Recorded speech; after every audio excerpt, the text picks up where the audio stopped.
네, 뚜기 아빠님께서 준비해 주신 이야기가 어떤 이야기일까요?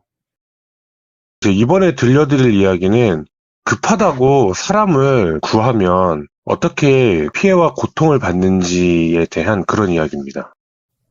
네, 알겠습니다. 자, 지금부터 이야기 들어보도록 하겠습니다. 이번 이야기는 그 사무실에서 온라인으로 물건을 판매하는 제 지인의 지인인 유민 씨의 이야기인데요.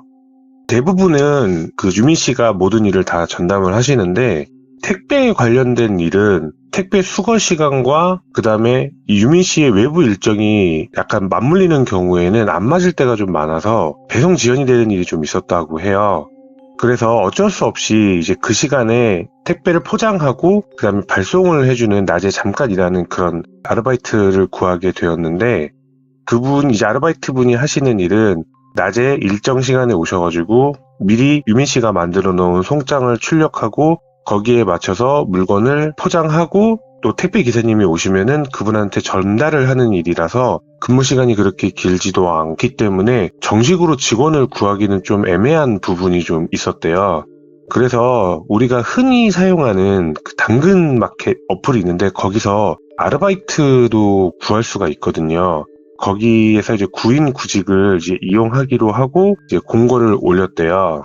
근무 시간은 오후 1시부터 3시까지였고 많은 지원자들이 지원을 했는데 당근에 공고를 올려보신 분들은 알겠지만 외국인 분들도 되게 많고 컴퓨터와 엑셀을 어느 정도는 다룰 줄 알아야 하는데 요즘은 대부분 다 스마트폰으로 하다 보니까 그런 거를 능숙하게 다루는 분들이 많이 없었다고 해요. 또 일하는 시간이 그렇게 길지 않으니까 그 사무실 근처에서 걸어서 출퇴근이 가능한 사람으로 몇 분을 추리고 나서 이제 대화를 시도했는데 약속 몇 시간 전에 못 오겠다고 취소하는 사람은 되게 양반이었고요. 그냥 노쇼하는 사람도 있었고 실제로 오니까 말투가 어눌해서 물어보니까 한국인이 아닌 경우도 있었대요. 좋은 사람이 구해지지가 않아가지고 그냥 유민 씨는 이거 그냥 내가 일을 해야 될 운명인가 했는데 근처에 사시는 30대 여성분이 지원을 하셨고 그분이랑 이렇게 당근톡으로 대화를 했는데 너무 간절하게 일을 하고 싶어 하셨고 또 열심히 하겠다는 의지가 보여서 일단은 내일 일 배우면서 얼굴 보고 한번 얘기하죠 하면서 약속을 잡았대요. 근데 이제 그분은 걱정과는 다르게 꽤나 긍정적인 사람이었다고 해요. 다만 이제 본인이 일을 배우는 게 조금 느리고 PC로 하는 업무는 조금 더 느릴 거라고 이렇게 얘기했는데 그래도 유민 씨는 열심히 하려고 하는 그 열정에 약간 감동을 받아가지고 그래서 일을 맡기기로 했대요. 근데 이분의 조금 특징이라고 해야 되나? 그런 게 뭐가 있냐면 일을 잘 하다가도 어느 날 갑자기 아예 머리가 리셋된 것처럼 실수투성이로 일을 했대요.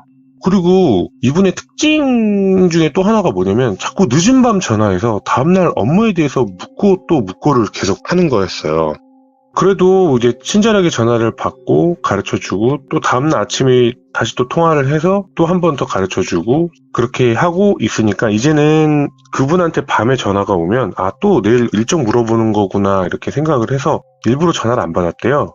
근데 또 그러면 또 그 다음날 아침에는 부재중 전화가 거의 4-5통씩 더 와 있었대요. 걱정이 돼서 아침에 콜백을 해서 물어보면 본인이 제가 전화를 걸었나요? 이러면서 오히려 되물어서 그때 좀 느낌이 좀 안 좋았대요. 근데 이게 자꾸 이제 그런 일들이 이제 좀 잦아지고 이러니까 유민 씨가 물어봤대요. 왜 그러시냐 이렇게 물어봤는데 그러니까 이제 그 직원이 사과를 하면서 사실은 자기가 불면증이 있어서 잠을 잘 못 자는데 너무 자고 싶은 날은 수면제에 간단하게 술까지 마셨대요. 그렇게 돼서 어느 정도 취하면 기억이 사라지면서 본인이 뭘 했는지도 기억을 못했대요. 그래서 계속 물어보고 또 물어보고 그러는 거였었어요. 그런 얘기를 들었지만 이제 유민 씨는 다정한 성격이었고 걱정이 좀 된 거죠. 이 사람 괜찮나? 그리고 또 한편으로 생각해보면 자기 일을 완벽하게 해내고 싶고 나한테 피해를 주지 않기 위해서 자꾸 물어보는 거구나라는 좀 그런 생각도 좀 했대요. 사실 이때 이 얘기를 들었을 때 그 직원을 그만 나오게 했어야 됐어요. 왜냐면 앞으로 그 벌어진 일들이 유민 씨 인생에서는 정말 기억하고 싶지 않은 순간들이었거든요. 그 후로도 가끔 일어나 보면 새벽에 그 직원한테 부재중 전화가 온 게 있었고 또 이분이 술에, 그 수면제에 또 술까지 드셨나 보다 하면서 이렇게 그냥 대충 넘어가고 있었는데, 그 사람 좋은 유민 씨를 정말 화나게 만드는 일이 있었대요. 그날도 아침에 일어나서 보니 그분한테 부재중 전화가 여러 번 와 있었고, 그날은 평소 때보다 그 숫자가 많았대요. 그래서 뭔가 쎄한 느낌이 들었는데, 그 직원이 그날은 오전 늦게까지 음주를 했는지 무단 결근을 했고, 전화도 받지 않았고, 심지어 그 전날에 보낸 물품들은 전부 다 5배송 접수가 된 거예요. 너무 화가 난 유민 씨는 그 직원한테 전화를 걸었대요. 겨우겨우 전화를 몇 번 걸어서 연락이 딱 됐는데, 그 직원은 아직도 술이 깨이지 않은 목소리로 네? 제가요? 정말요? 이런 말만 계속 남발을 했대요. 그리고 나서 정희씨 이제 그만 나오셔도 될 것 같아요 라고 말하고 해고를 통보를 했대요. 그날 저녁에 이제 저녁을 먹고 남편이랑 이런저런 얘기를 하고 있었는데, 불현듯 그 직원분이 유민씨 사무실 도어락 비밀번호를 알고 있다는 사실이 생각이 난 거예요. 사람을 의심하면 안 되지만 뭔가 되게 소름 끼치는 느낌이 계속 들고 무서운 느낌이 들어서 남편한테 운전을 부탁하고 사무실로 왔대요, 밤에. 그리고 사무실에 왔는데 다행히 사무실에는 아무 일도 없었고 바로 사무실 비밀번호를 바꾸고 남편의 차로 돌아가서 차에 딱 앉았는데, 당시가 한 밤 11시, 12시 사이 정도 됐었대요. 저 멀리 택시가 있는데 이렇게 오더래요, 사무실 쪽으로. 사람 사는 곳이니까 택시가 들어오는 건 딱히 아무렇지도 않은 상황이었지만, 그날은 순간 그 택시를 보면서 왠지 불길하다는 느낌이 계속 들었대요. 그래서 출발하려는 남편을 만류하고 자기가 조금만 기다려줘라고 얘기하고, 차 이게 조명 켜놨잖아요. 조명을 끄고 이렇게 가만히 이렇게 지켜봤는데, 그 택시에서 내린 건 검은 후드를 깊게 눌러쓴 그 여직원이었어요. 순간 유민 씨는 너무 놀랐고, 남편도 그 여직원분을 몇 번 본 터라 같이 놀란 모습이었어요. 알아보고. 그 남편이 차에 내려서 정희 씨가 왜 여기 다시 와요? 라고 이렇게 소리를 치니 갑자기 그 직원이 뭐라고 횡설수설 했는데, 그 내용이 가끔 본인이 택시를 타고 출근을 했는데 그때 카카오 택시 어플 목적지에 이 사무실 앞이 남아있어서 자동으로 잡힌 것 같다, 이렇게 변명을 하고 어두운 골목 쪽으로 후다닥 도망을 쳤대요.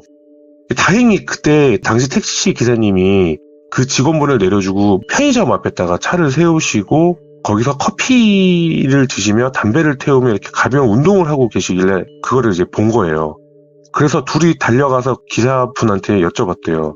선생님, 혹시 방금 저기 차에서 내린 그 여자분 카카오 택시로 부른 거 맞냐고 이렇게 물어보니까 기사님이 갸우뚱하시면서 하시는 말씀이, 아니 나는 저기 땡땡동 GS 주유소를 지나가는데 저 여자분이 손을 흔들면서 세우더라고요. 그리고 저 여자분이 차에 탔는데 휘발유 냄새가 너무 심하게 나길래 주유소에서 일하시는 분인가? 퇴근하는 길인가? 이렇게 생각해서 물어봤대요. 이제 일 끝나고 퇴근하시나 봐요. 이렇게 물어보니까 저 여자분이 아니요, 저 지금부터 일하러 가는데요 라면서 사무실 주소를 얘기를 해줬대요. 그 말을 듣자 그 유민 씨와 남편은 서로를 쳐다보면서 되게 황당해했는데, 바로 남편이 아니 거기서 그분이 투잡으로 실제 알바를 할 수 있잖아 라고 말을 해서 차를 타고 기사님이 말한 주유소에 갔대요. 그리고 도착해서 직원에게 혹시 여기서 일하는 사람 중에 송정희라는 사람이 있는지 물어봤고, 그 직원 같은 경우는 여기는 그런 직원은 없다고 얘기를 했대요. 그래서 물어봤대요. 혹시 키가 어느 정도 되고 몸매가 조금 호리호리하고 혹시 검은 후드를 눌러쓴 여자분이 여기 왔다 간 적 있나요? 이렇게 물어보니 그 사람이 그러면서 어떤 여성분이 오셔서 자기 오토바이가 멈춰서 기름 1리터만 달라고 해서 그거 하나 팔았어요 라고 얘기를 하는 거예요. 참고로 그 직원은 오토바이는커녕 면허도 없는 사람이었어요. 그래서 너무 무서운 거예요, 순간. 이 사람은 왜 기름을 사서 우리 사무실에 온 거지? 어떤 짓을 하려고 한 거지? 라는 생각을 하니까 너무 무서웠대요, 그때. 그래서 경찰을 신고를 하려고 했지만 그분이 어떠한 행위를 한 건 아니잖아요. 그냥 의심만으로는 처벌하기 힘들다라는 소리를 들었대요. 그리고 며칠 후 유민 씨가 하는 사무실 1층에는 건물주가 국밥집을 하고 있었는데, 그 유민 씨가 출근할 때 마주치면서 인사를 하니까 갑자기 그 1층 국밥집 사장님, 여사장님이 이렇게 말씀하셨대요. 어저께 여기서 그때 일했던 그 여직원이 혼자 밤에 오더니 국밥 먹으면서 무슨 여자가 혼자 소주를 3병씩이나 마셔? 이러면서 혀를 끌끌 차고 막 그렇게 얘기를 했대요. 그 후로 유민 씨는 한동안 너무 두려움에 떨면서 사무실에는 혼자 나가지도 못하다가 결국 사무실을 정리하고 지금은 그냥 평범한 가정주부로서 살아가고 있는 중이래요.